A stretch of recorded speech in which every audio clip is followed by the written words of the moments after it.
every turn you take a new card, and in this example I've got 3 columns here in the game.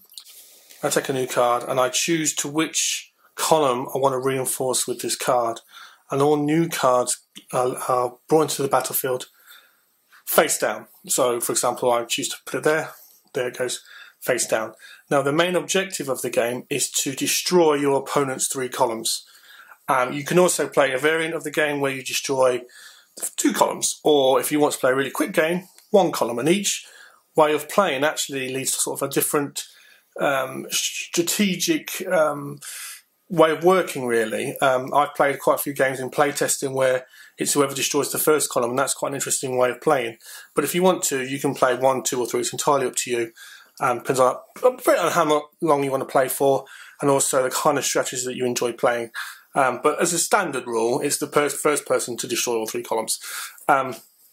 So in this mock-up here, we've got 3 columns against the Allied 3 columns. And I'm just going to talk to you a little bit about the choices you have, the choices you can make in your turn, which is really the kind of bread and butter of the game. Now, the first thing you can do is you can choose to put your cards into a defense position. So for example, let's put this Panther card here. I'm going to choose to, as a German player, put this Panther into defense, into a hull down position, so it's harder for the Allies to hit it, or I'm going to put it in camouflage. I just declare that I'm going to defend with that card, and to defend with it I simply turn it round to the player like that. Nice target for the player, hopefully allow them to try and hit me. It's then harder for the opposing player to hit that card, so it's in a defensive position. If it's infantry, it's exactly the same way, upside down, to represent them being in foxholes or in buildings or in cover, whatever you imagine. They're in defence, okay? And that's that card done for this turn. Now, the other thing I can do, I can transfer the cards between the 3 columns.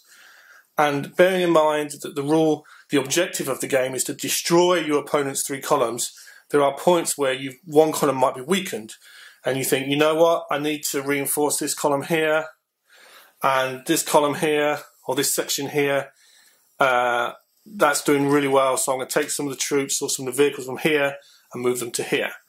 You can move vehicles freely from one to the other, one along. So you can't move a tiger from there to there. You can move the tiger from there to there if you want to. There is a risk. Whenever you move a card from one column to the next, your opponent on the opposing column can fire at it as it moves across. So, for example, if I moved, let's pick one here. Okay, if I move this tiger to this column, the column that it moved from, the opposing column, can fire at it with 1 card. Now, the Allied player here has a Firefly, and this was a particularly good Allied tank at knocking out the tiger. So if I move that card from there to there, he basically gets a free shot. So I've got to think whether that's a smart thing to do or not, right? If he takes a shot, he then uses that card, and he can't then use it in his turn.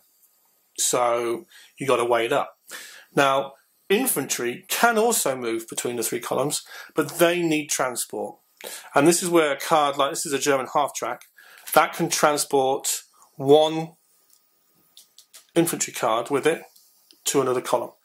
The transport can move between them freely. So I could move this German sniper card here and the half-track over to here if I wanted to.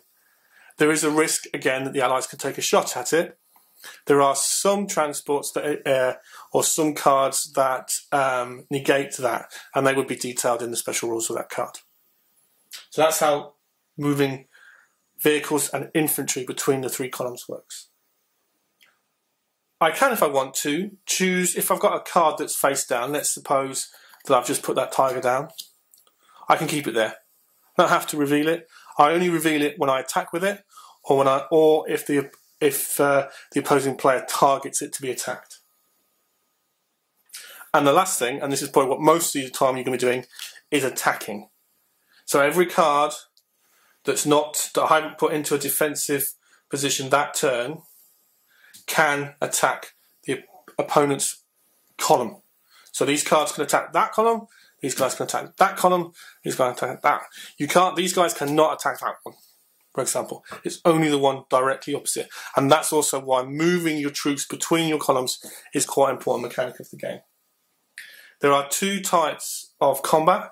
There are the regular ranged combat, and there's close combat as well. And I'll go through an example exactly how both those work.